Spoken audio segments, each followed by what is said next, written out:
Well, good morning. It is 10 minutes after the hour of 6 o'clock. We are live in studio and we are in the 18th chapter of the book of Exodus. We are, no, wait, where are you going? Sit down, man. Sit down. Where are you going? This guy, he just sneaks away, you know. We're not going to let him get away this morning. We are not going to let him get away. Good morning, Las Vegas. Good morning to Jeff from Alabama with us this morning. Ernie out in Northern California. Good morning to all of our 90.3 FM listeners, people that are with us on Facebook and YouTube. And if I haven't been mentioning your name, more than likely it's because you're not commenting on for the Facebook or YouTube channel that we have. And you can find our YouTube channel by going to LV Cornerstone Church or Facebook page, LV Cornerstone, 18th chapter of the book of Exodus. And John 3:5 with us in studio again this morning. People are asking you, John, who is that guy that's sitting there? I got people, you know, he's sneaking off. Move to the left. There you see a little bit of who he is. At least wave to them before you go hide away. Anyway, John 3:5 is an evangelist that just hits the road wherever he's going. He's headed to Florida through Chicago on the train as soon as they open up the trains again, okay?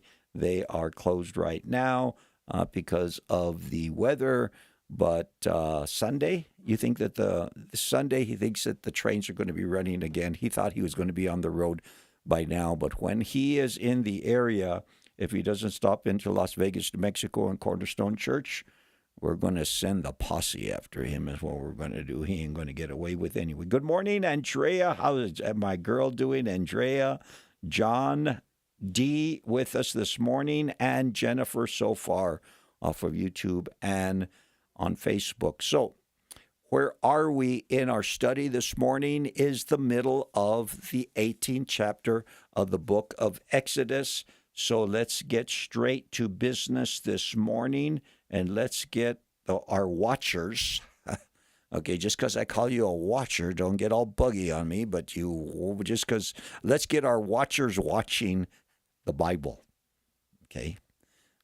Michael Heiser talks about the watchers a lot. If you've taken any of my advice and looked at some of the supernatural stuff that Mr. Heiser had when he was alive, books, videos, a lot of different stuff that talked about the supernatural that we brought up yesterday. He talks a lot about the watchers, not the only one that talks about them, because it's a biblical theme that you'll stumble across every once in a while, and we will one of these days stumble across it ourselves. Now, what has happened is that we have left Rephidim and we are at Mount Sinai. This is their initial day in Mount Sinai. We're gonna camp out here for a good amount of time because we are part of. We've been grafted in, and we're going to hang out at Mount Sinai for a while in the scriptures because it's super important. Enough chapters are dedicated to it. What are we going to do? Well, we're going to see what God has. First of all, and we saw this at the beginning of the chapter, that Moses' father-in-law comes from his location where Moses had been for 40 years with him in the wilderness. And as always, let you know, is that Moses has already been through his 40-year wilderness experience. He has gone. God prepares leadership so that the people can have a man that knows what they're going through. And Moses has been through his 40 years in the wilderness already. Now he's bringing the people out of Egypt up to Mount Sinai, and they're in the beginning stages of their 40 year. But Moses, he's been through it already, you know. Now he can counsel them, and we'll find out more about that on today's program. There he goes. See what I tell you? He just sneaks away whenever he wants to. Now, Jethro has sat down with Moses, and Moses has caught him up detail. Even though Jethro had heard what God had done in Egypt, Moses has caught him up on the details. That's why we get into verse 10, chapter 18. Jethro said, "Blessed be Yahweh, who has delivered you out of the hand of the Egyptians, out of the hand of Pharaoh, who has delivered the people from under the hand of the Egyptians." Pharaoh, typical of Satan, and Egypt is a type and a shadow of the world. We are in the world, but we're not of the world. So good morning, Flo, this morning. You and John with us on Facebook this morning. Thank you very much. So do you realize, are you partners of the revelation that we are in the world, but we are not of the world? And what God is doing is bringing his people into the wilderness and taking Egypt out of them. We'll continue to see that theme going on, because the process in the wilderness is to take Egypt out of our mind and out of our heart. Physically, they are out. But they don't even realize that there's a lot of Egypt, and every once in a while, it's going to pop up. Now, he says, "Now I know." Good morning, Chana. "Now I know that the Lord is greater than all the gods. For in the very thing in which they behaved proudly, he was above them." The gods, and you look at this and you say, "Oh yeah, Pharaoh and all his leaders, they behaved proudly." No. It's talking in another level. It's talking about the gods. Watch this. "I know that Yahweh is greater than all the gods, for in the very thing in which they," who are they? It's the gods. It's the demons. It's the principalities and powers, "have behaved proudly, but Yahweh was above them." And there's a spiritual battle that's going on. Do I have to go over that all over again? No, I don't think so. I think many of us understand it. We get it. And Rico, good morning. How's everything going, guys? Then, verse 12. Jethro, Moses' father-in-law. Now, he was a priest. He was a priest in that area. Okay, out in the wilderness, he was Moses' priest. How? I don't know. Was he son of Abraham? Not physical. But watch this. Watch this. Moses' father-in-law took a burnt offering and other sacrifices to offer to God. Aaron came with all the elders of Israel to eat bread with Moses' father-in-law before God. So Jethro has heard everything that God did through Moses, Aaron, and the people, not only in Egypt, but in their traveling through the Red Sea, pond that was bitter water made sweet, bread from heaven, water from the rock, all of these things he's caught him up on. And Jethro says, "Now I know who the real God is, man." Huh?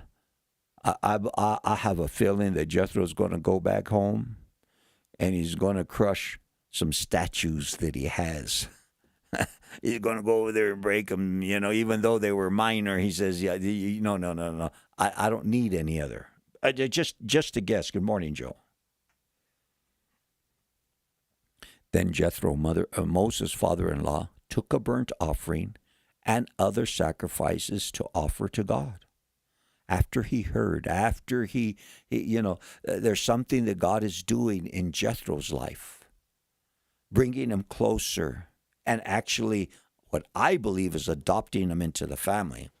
And Aaron came, because here's what you need to understand, is that in the Mosaic covenant, which we really haven't seen the covenant yet, but in the Mosaic covenant, there was always a time and a place for Gentiles to come in and to be part of the covenant. We've even seen a little bit of that in previous chapters.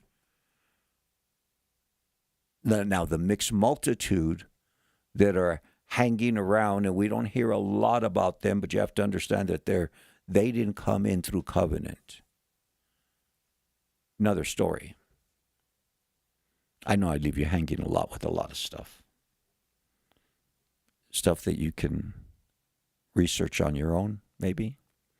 Aaron came with all the elders of Israel to eat bread with Moses' father-in-law before God. So this wasn't just, well, everybody's hungry. Well, where do you guys want to go? You know, I got a little bit of money left on my card. Let's see if we eat some lunch. No. This was a meal, okay, of acceptance of Jethro into the covenant that God had made with the sons of Abraham. So he is being adopted into the family. He has heard the gospel. Well, he heard the power of God, what God had done, okay? The testimony is there. And he decides that he's going to fully come underneath the umbrella. And he sits down with Aaron, who is going to be named the high priest of the Mosaic covenant. He's going to be sitting down with the elders of Israel, and they're going to break bread. And I would imagine there's probably a little bit of wine to go along with it.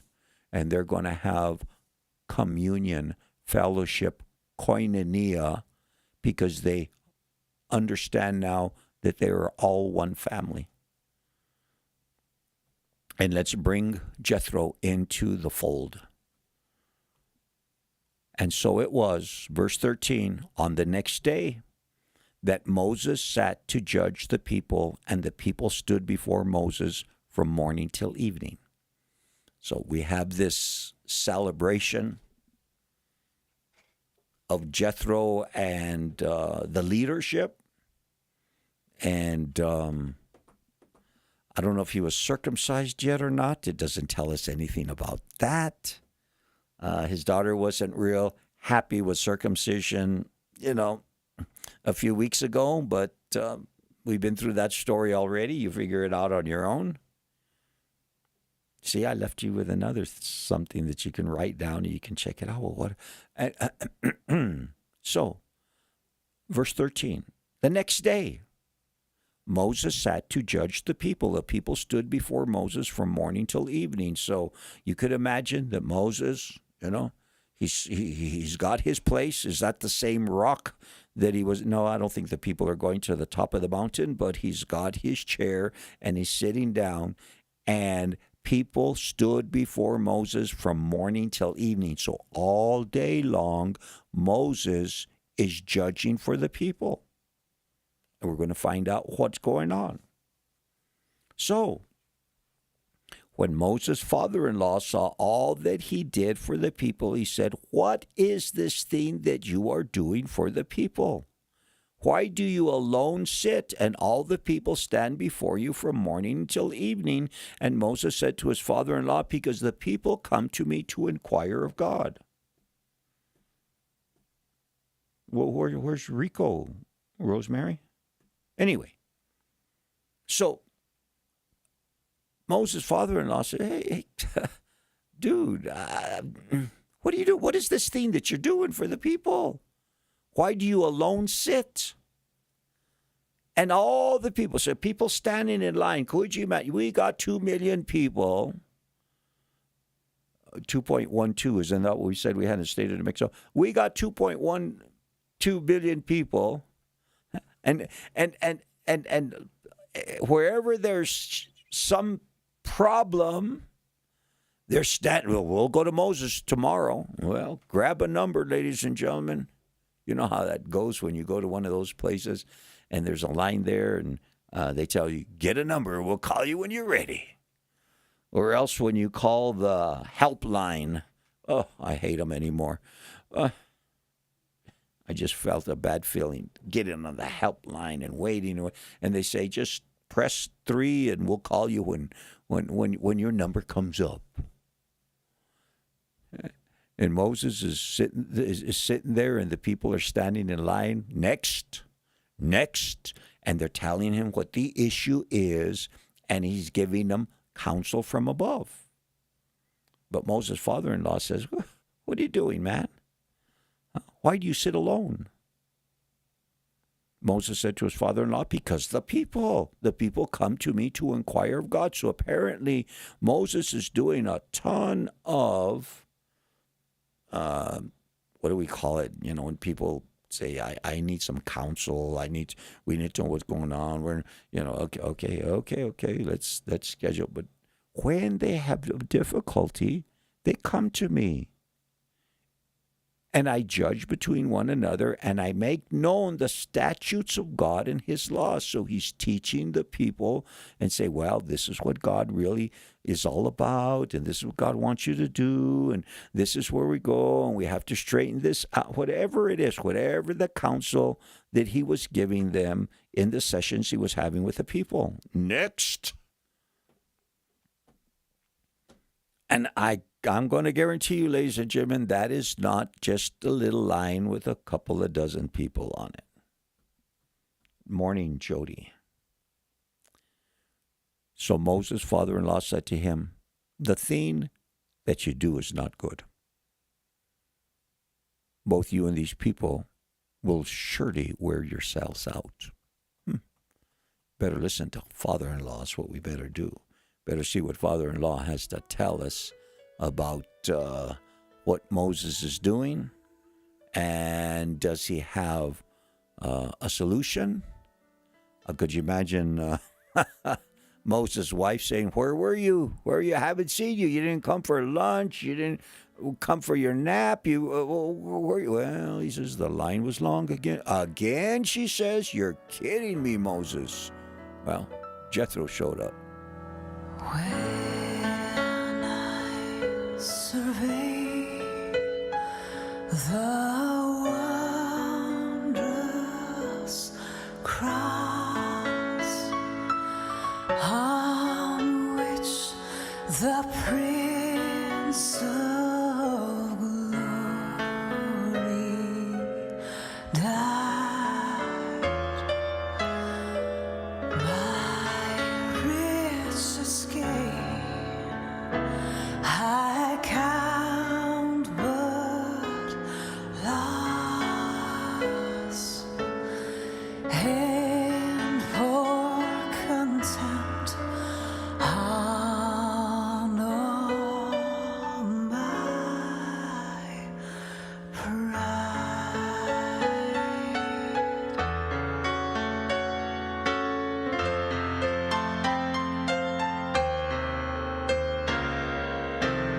See from his head, his hands, his feet,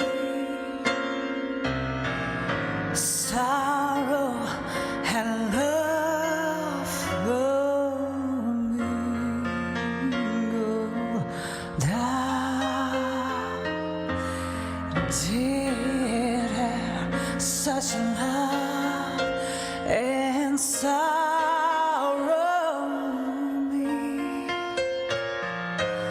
or thoughts compose so rich a crowd.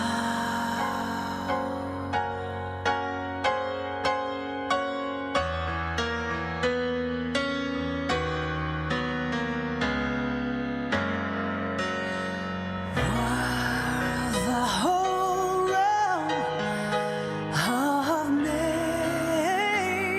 nature mine, that were a present far too small. Oh, love so amazing, so divine,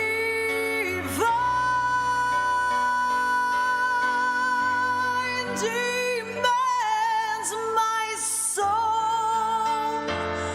my life, my all.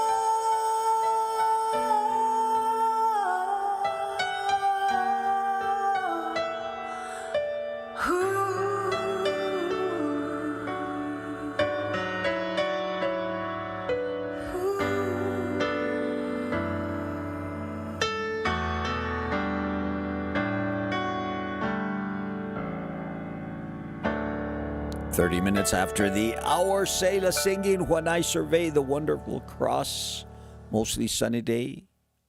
High of 41 degrees. South wind 15 to 25, becoming 25 to 35 later in the day with gusts as high as 50 miles per hour.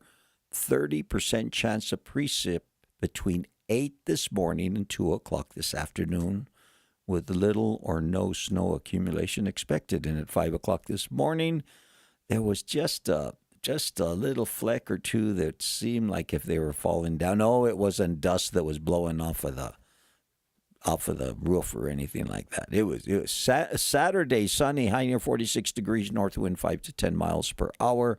And then on Sunday, mostly sunny, warming up to 57 with southwest wind 10 to 15 miles per hour. So it looks like the wind is going to subside sometime today, because we were under that high wind warning most of the afternoon and into the morning all today. Anyway, let's get back into it. I'm confusing you because I'm confused myself when it comes down to prayer and line input, klyn903@gmail.com.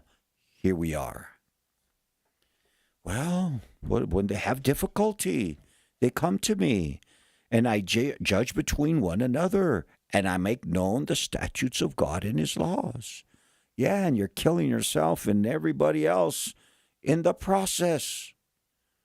Moses' father-in-law said to him, the thing that you do is not good. Jethro said, man, dude, if I was doing that, man, I wouldn't last very long. What are you doing? You ain't going to last very long. You keep that up, dude.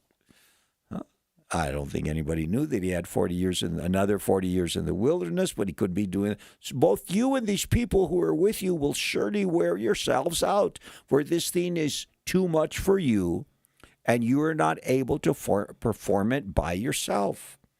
Listen now to my voice.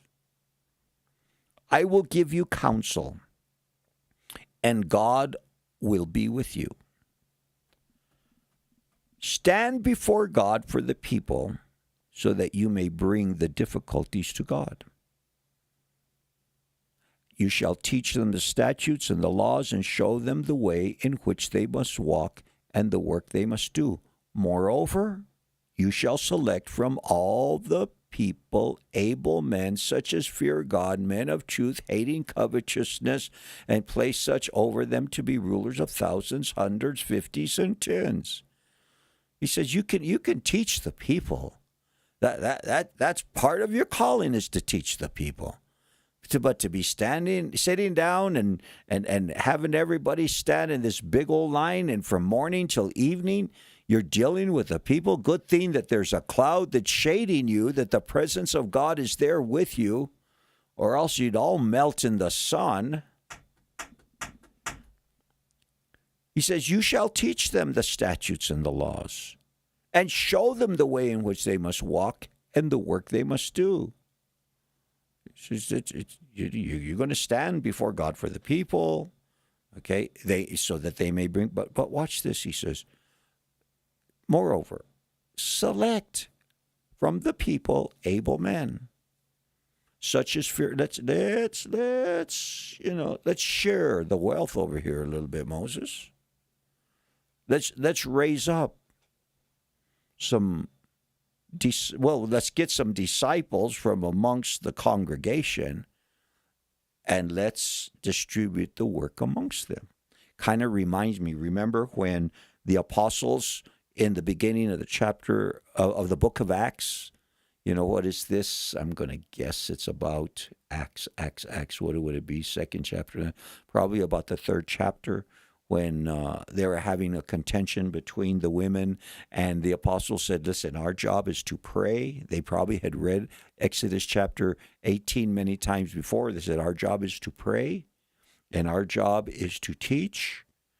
Our job is not to decide amongst you, but we're going to get deacons, and they appointed 7 deacons to deal with the situations. And Moses was going to be like those apostles. You could stand before God for the people. Then they can bring difficulties to you. You can teach them their statutes and their laws. You can show them the way in which they must walk and the work they must do. Moreover, he says, let's select some guys to help you out along this. You shall select from all the people able men, such as fear God, men of truth, hating covetousness, and place such over them to be rulers of thousands, hundreds, rulers of 50s, and rulers of 10. Okay? Now, what's the qualifications for these men? Just like there were qualifications for deacons in the book of Acts, just like there were qualifications for bishops in, I'm guessing, what was it, 1 Timothy or somewhere around there, where it talks about bishops and stuff like that, those that are going to rule over. There's qualifications. Let's look at the qualifications real quick, okay? Able men that fear God, men of truth, and hating covetousness. Okay, now, okay, that's pretty good. Men that are able, of course, yeah. Do they fear God? Okay. Are they some men? Oh yeah, there's some men of the truth out over there. And do they hate covetousness? What the heck is that all about? Okay, well, let's see what Webster has a definition for us for covet: a strong or inordinate desire of obtaining and possessing some supposed good, usually in a bad sense, and applied to an inordinate desire of wealth or avarice. Are these greedy guys? If they're greedy guys, if it's about the bucks for them, if it's about the money, okay. Are we going to pick a ruler of, let's say, a ruler of 50, but he's charging the people in the background? He's giving them his Cash App address, and he says, just send the money in my Cash App or Venmo or whatever else the instrument that is used out there today. Because it looks like PayPal is dying. It was so easy for me to use. I don't know why they don't. Anyway, these do we have rulers of 50s that maybe are, no. We don't want guys that are charging the people. Kind of reminds me of the men's home. Jody's going to laugh, and then he's going to cry because we saw it. Sent them out to do a job, and then you find out later they were trying to charge the people. Able men that fear God, men of truth, hating covetousness, and place such over them to be rulers of thousands, hundreds, 50s, and 10s. Kind of like our today's judicial system. You could go to the local magistrate, and then you go to district court, then you could go to state court, then you go to, don't we have all of this, breakdown? You don't have to go to the Supreme Court, to see who stole your water bottle. He has better things to do than to come on. That's what this is all about. We got a couple of million people. If you got a couple of million people, you're going to have a couple of million problems. Hello. Welcome to the human race.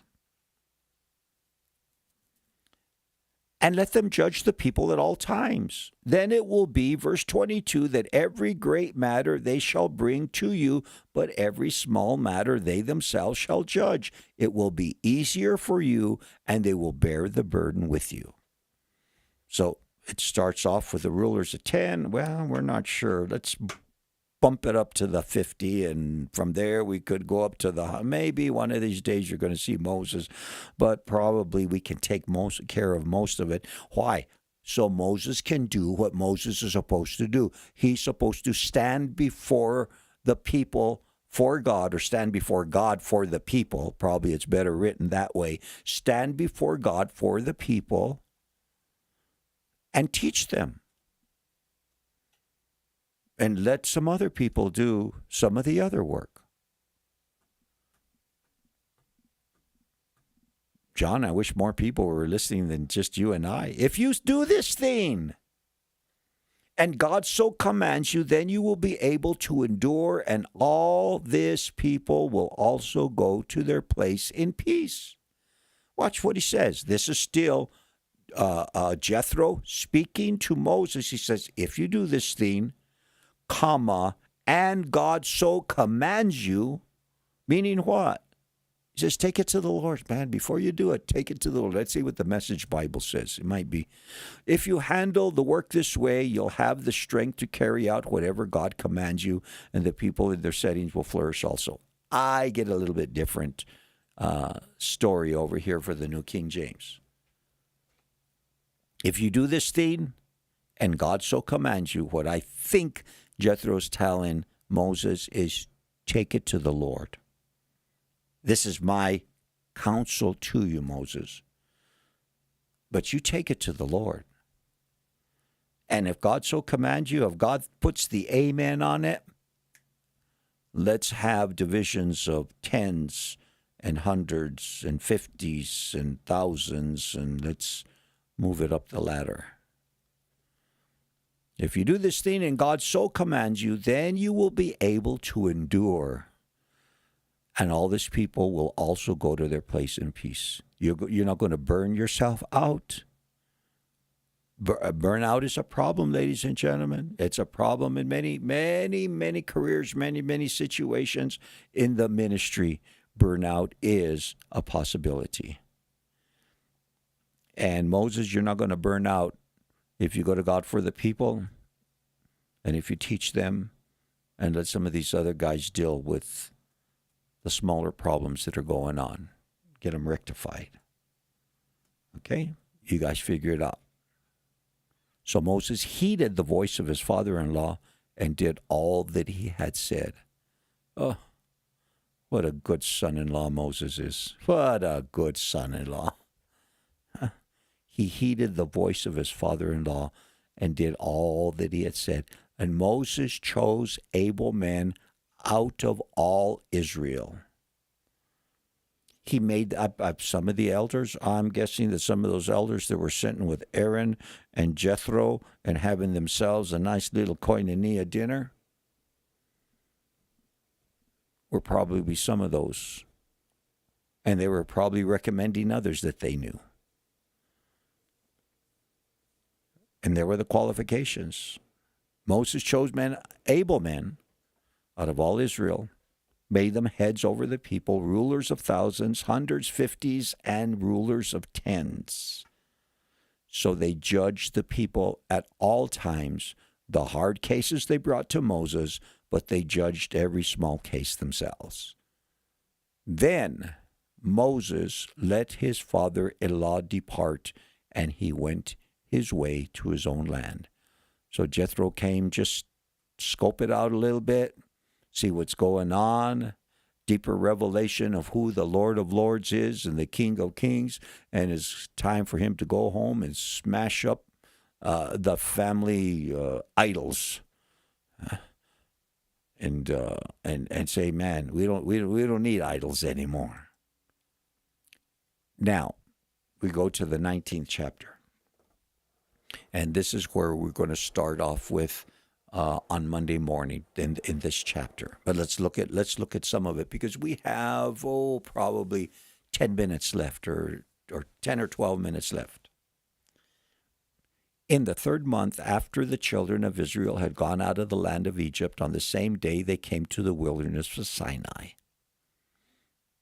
Now, if we're not sure in the 18th chapter where we were at, now we know exactly where we're at. We are at Sinai. Okay?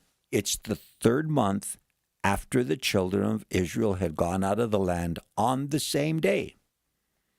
So, my question to you today is, how long has it been since they've left Egypt? How long has it been since they packed up and got their unleavened bread and left? The comment section is open, my brothers and sisters. I think I have a day-old donut around someplace that I might be able to give the winner.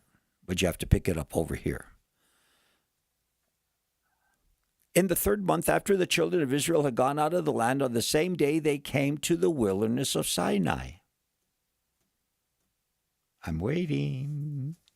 I'm waiting, Jeff, Jody, George. I'm waiting, Chana, Kathleen, Mr. and Mrs. Gentry. I'm waiting. How many days have we been on the road? For they had departed from Rephidim and had come to the wilderness of Sinai and camped in the wilderness. So Israel camped there before the mountain. What had happened in Rephidim? And Rephidim is when we struck the rock and water came out of the rock. And the people, thirsty people had water for 2 million people. And Jesus is the rock that followed them along, not the physical rock, but he was the spiritual rock that followed them. We found that out already in. So Jeff says it's 3 months. Andrea says it's 3 months. What do you say? They had departed from Rephidim and had come to the wilderness of Sinai and camped in the wilderness. So Israel camped there before the mountain. Moses went up to God, and the Lord Yahweh called to him from the mountain, saying, Thus you shall say to the house of Jacob, Tell the children of Israel, you have seen what I did to the Egyptians, how I bore you on eagle wings and brought you to myself. Now, therefore, if you will indeed obey my voice, keep my covenant, then you shall be a special treasure to me above all people, for all the earth is mine. Okay, I have 3 comments, and all of them say it's been 3 months. What do you say? AI, don't use AI to answer the questions, okay? You're Scout's honor, okay? 12 minutes before the hour. So, they've departed from Rephidim. They've come to Sinai. They've camped in the wilderness. And you can imagine, I think they were camped by their tribal affiliation, 12 tribes. Everybody camped according to that. But some of that is going to change here real quick. So Israel camped there before the mountain. Moses went up to God, and Yahweh called to him from the mountain, saying, Thus you shall say to the house of Jacob and tell the children of Israel. Okay, he says, here's how we're going to start this whole thing off, Moses. You go tell the people. Now, Moses had met God at the burning bush. God had shown himself powerful and spoken to him in Egypt, and then into the wilderness beginning of this trek that they are on. But we're at a special place now. We're at Sinai. We're going to stay there for a while.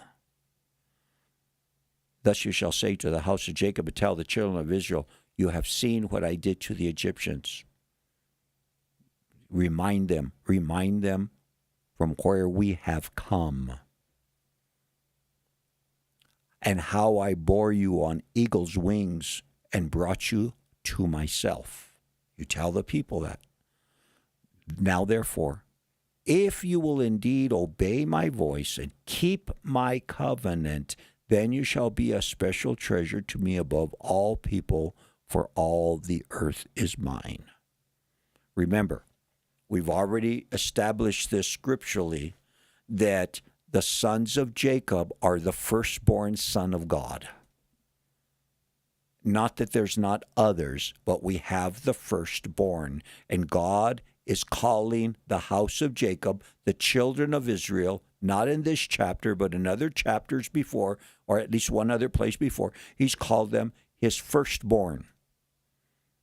They have the double blessing upon them. They still have it on them today, ladies and gentlemen. God is still dealing with these people. God has not finished with these people. There is no real basis for replacement theology.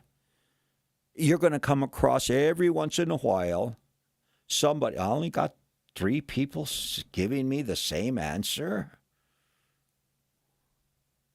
You think that, did I time it and say that, you only had 3 minutes to do it or what? Come on.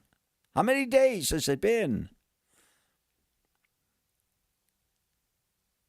He says, you've seen what I've done to the Egyptians. How I bore you on eagle's wings and brought you to myself. So the question on the table this morning is, how long has it been since they left Egypt to the day that they got to Mount Sinai?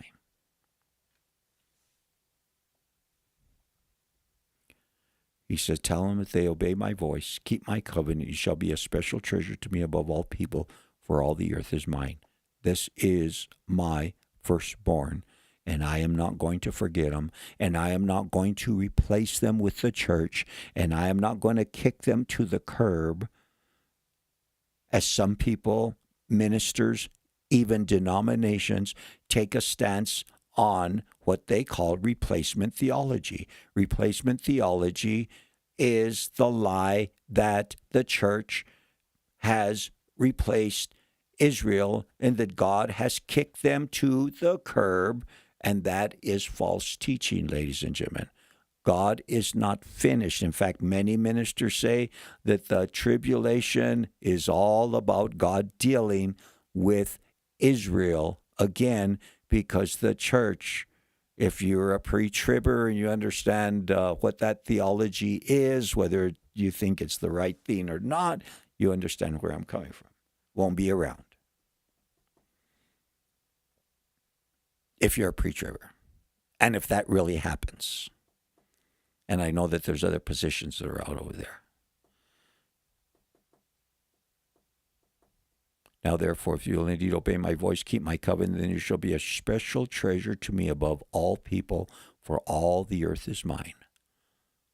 And you shall be to me a kingdom of priests and a holy nation, sons of Jacob, children of Israel. You shall be to me a king. You tell these people they're going to be a kingdom of priests and a holy nation.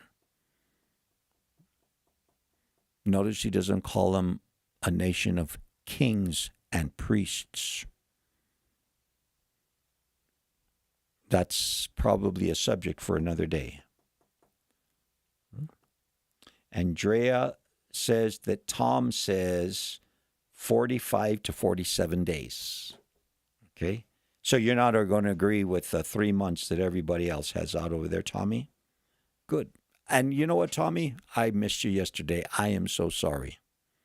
I had the 49ers cheerleaders here ready to, eat lunch with us. And, because I know you like the 49ers. And then I missed you. Sorry, Hito, that I wasn't around. You shall be to me a kingdom of priests and a holy nation. These are the words which you shall speak to the children of Israel. So Moses came and called for the elders of the people and laid before them all these words which the Lord had commanded them. What was it the Lord had commanded them? All you got to do is do what I am asking you to do, and everything's going to be okay. We're going to get along real good. Huh? Simple, isn't it? Heck yeah. You just believe, man. That's all you do is you just believe. Amen, Mary Jane. The Gentiles are grafted in to the natural olive tree. And if the olive tree, if God cut down the olive tree, guess where you are? And let me tell you, he has not. So, with a little bit of time that we have left, I believe it has been 60 days since they left. Let's take it. On the first month the month of Nisan. At the middle of the month, they left. At the 10th, they got the lamb. They killed the lamb on the 14th, put the blood on the doorpost, and on the 15th is the day that they left. So you go 2 months to the third month, and the same day, which is in the middle, it's been 60 days that I believe that it's been since they left. Are you with me this morning? You get it? Okay, let's say it was January. Okay? Let's say that it was the middle of January. The third month would have been March. Okay?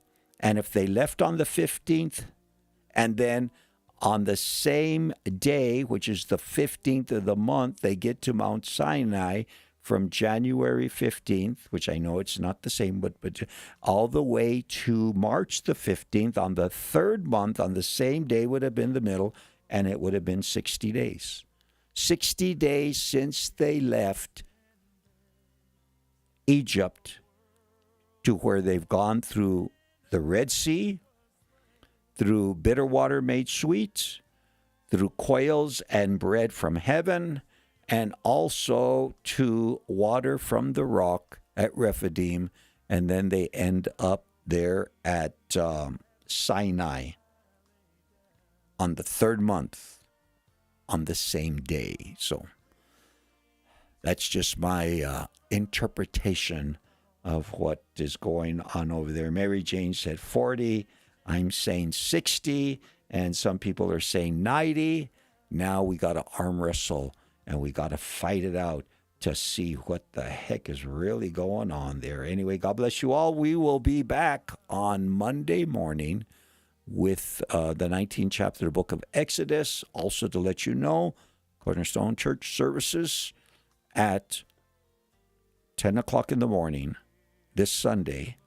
And men, we have, ask John, our breakfast tomorrow at 7 o'clock. Ask Jody, okay? He can tell you also. I don't see, let's see who else shows up that comes. Ernie's way far. Jeff is way far. John is right here. And tomorrow it's bacon and eggs and potatoes and probably some biscuits or something like that. God bless you all. Have a great weekend, everybody. Oh, we have a new comment.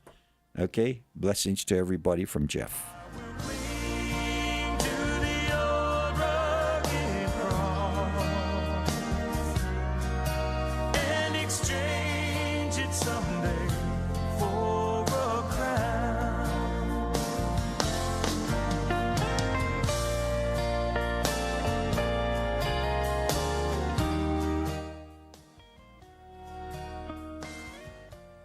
Shame on you, Misha, letting them use AI. Tell them not to use AI. Maybe I was wrong. Maybe AI is going to give you the right answer, and I was wrong. Call me someday to my home far away, where His glory forever I'll share. So I'll cherish your rugged cross till my trophies at last I lay down. I will cling to the old rugged cross and exchange it someday for a crown. I will cling to the old rugged cross and exchange it someday for